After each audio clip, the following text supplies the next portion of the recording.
안녕하세요. 공학 커뮤니케이션 8장 정통과학 논쟁과 공학 커뮤니케이션 마지막 3차 시입니다.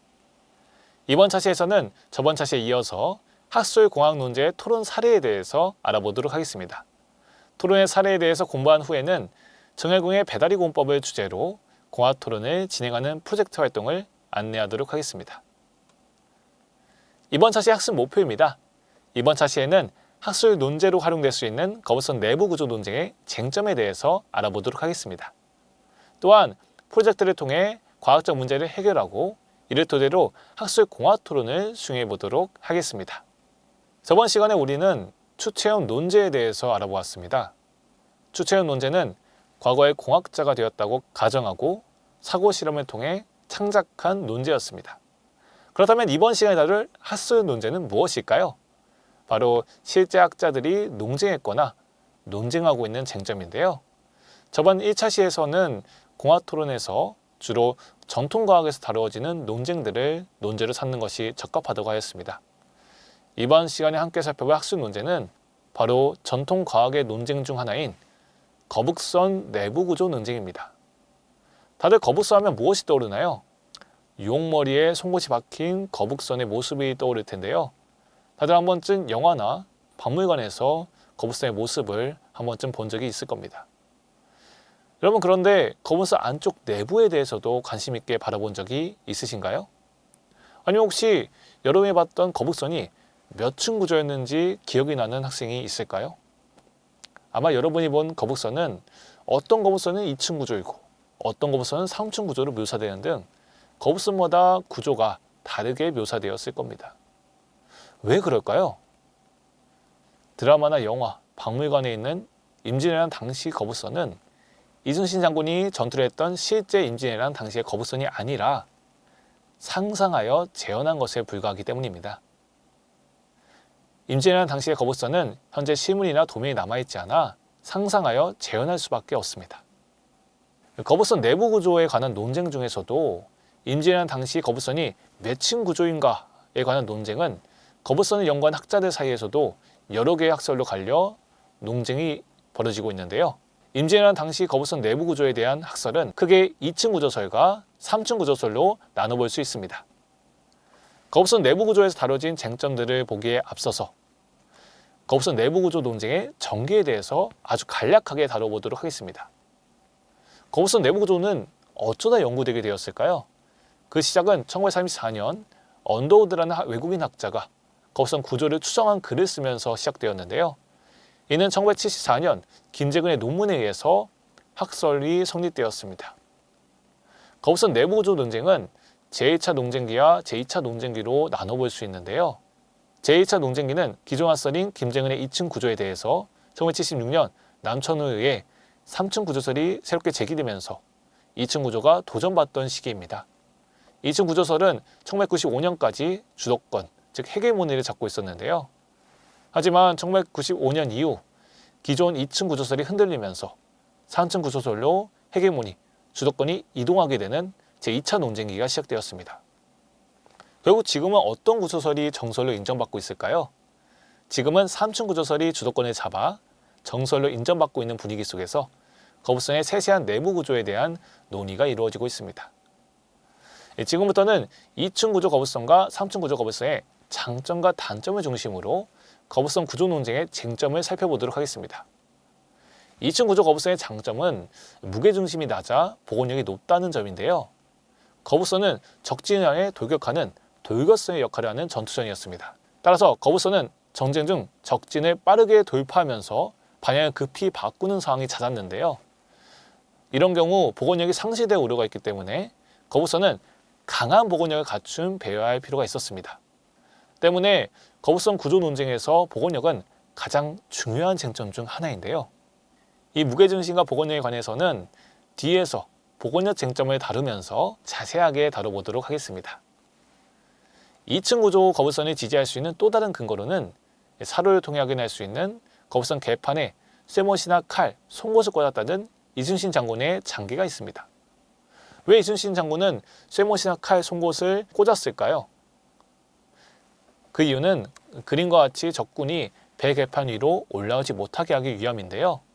상식적으로 적선보다 높이가 높거나 같은 경우 거북선 개판에 쇠목 칼 송곳을 꽂아둘 필요가 없습니다. 적이 개판 위로 오를 수 없기 때문이죠. 따라서 삼층구조 거북선과 같이 높이가 높은 거북선이었다면 쇠못이나 칼 송곳을 굳이 꽂을 필요가 없었을 겁니다. 2층 구조 거북선의 단점에는 무엇이 있을까요? 2층 구조 거북선의 단점은 노를 젓는 격군과 전투를 하는 전투원이 한 공간에 있어 전투 효율성이 떨어진다는 점이 있습니다. 여러분은 그림과 같이 사람들이 부대끼는 지하철에서 있어 본 적이 있나요? 사람들이 부대끼는 지하철에 있으면 몸을 움직이기가 쉽지가 않죠. 이와 같이 2층 구조 거북선은 사람들이 2층에 몰려 있어서 전투를 하기 효율적이지 않았다는 단점이 있습니다. 2층 구조는 거북선이 적과 교전할 때 격군들이 전투원 뒤로 물러나 있어야 되고요. 또 이동 중에는 전투원이 격군 뒤로 물러나 있어야 됩니다. 이는 격군과 전투원을 분리시켜 이동하면서 공격이 가능했던 판옥선보다 오히려 퇴보한 것으로 볼 수 있습니다. 이번에는 3층 구조의 장점과 단점에 대해서 알아보겠습니다. 2층 구조의 장점은 그대로 3층 구조의 단점이 되고요. 2층 구조의 단점은 그대로 3층 구조의 장점이 되는데요. 단점부터 살펴보자면 3층 구조는 2층 구조와 달리 무게중심이 높아 보건력이 약해진다는 심각한 문제점을 가지고 있습니다. 오늘날 조선공학적 지식을 근거로 과거의 거북선의 보건력을 분석한다는 점에서 한계는 있을 수 있지만 젖선과 충돌을 피할 수 없는 돌격성인 거북선의 특성을 고려할 때 보건력 문제는 3층 구조설에 큰 타격을 주는 단점입니다. 만약 거북선 지붕에 철압을 깔았다는 철갑설과 3층설을 동시에 반영한 거북선을 제작한다면 거북선의 무게중심은 더욱더 높아져 보건력에 심각한 영향을 끼치게 됩니다. 반면 3층 구조 거북선은 보건력은 취약하지만 2층 구조와 달리 격군과 전투원의 공간이 분리되어 있기 때문에 전투 효율성이 극대화된다는 장점이 있는데요. 또한 기존 판옥선의 지붕만 덮기만 하면 간단히 거북선을 개조가 가능하다는 장점도 가지고 있습니다. 지금까지 2층 구조 거북선과 3층 구조 거북선의 장점과 단점에 대해서 알아보았는데요. 방금 전 거북선 내부 구조 논쟁에서 가장 중요한 쟁점이 무엇이라고 했죠? 맞습니다. 보건력 문제였는데요. 거북선은 돌격선이기 때문에 보건력이 약하다면 전투 중 보건력을 상실해 침몰할 우려가 있습니다. 따라서 거북선의 구조를 결정하는 데 있어 보건력은 가장 중요한 쟁점인데요. 지금부터는 보건력의 개념과 원리에 대해서 복잡한 수식 없이 간략하게 정리하여 알아보도록 하겠습니다. 배는 무리하게 개조하거나 과하게 많은 짐을 실어 무게중심이 높아지면 보건력이 약해져 침몰할 위험이 높아지게 되는데요. 왜 무게중심이 높아지면 보건력이 약해지고 또 보건력이 약해지면 배가 침몰할 위험이 높아지는 걸까요? 그 원리에 대해서 그림을 통해 간단히 알아보도록 하겠습니다. 보건력은 기울어진 배를 원래대로 되돌리는 힘을 뜻하는데요. 배는 위에서 아래로 작용하는 중력과 물이 배를 밀어내는 힘인 부력이 균형을 이루면서 물 위에 떠 있게 됩니다. 이때의 상태를 평형 상태라고 부릅니다.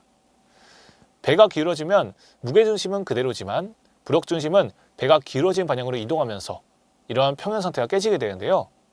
배가 평형 상태에서 벗어나면 평형 상태로 되돌아가는 방향으로 보건력이 발생합니다.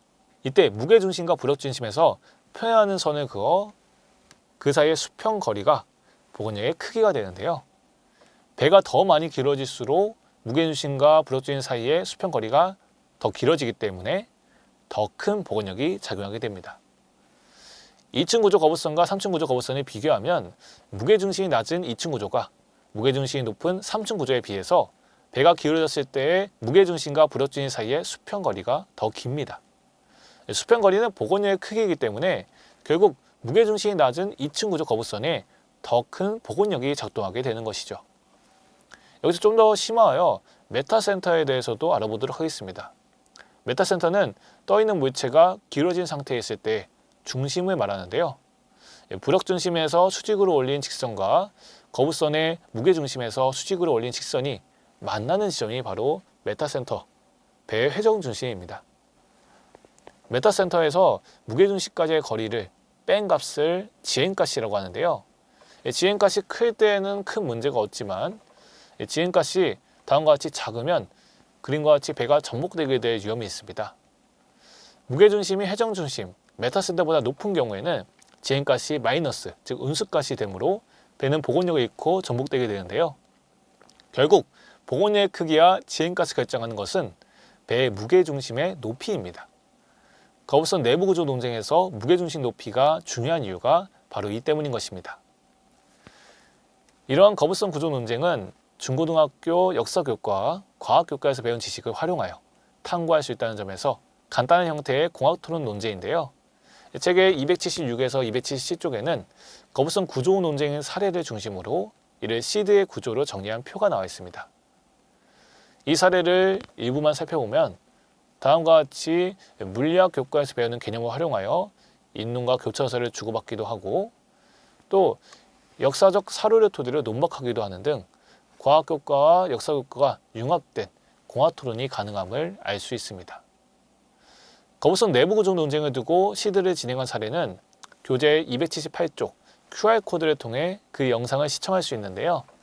영상을 보고 시드에서 어떤 과학적 쟁점이 오고 가는지, 시드의 진행 절차는 어떻게 이루어지는지를 탐구해보면 좋을 것 같습니다.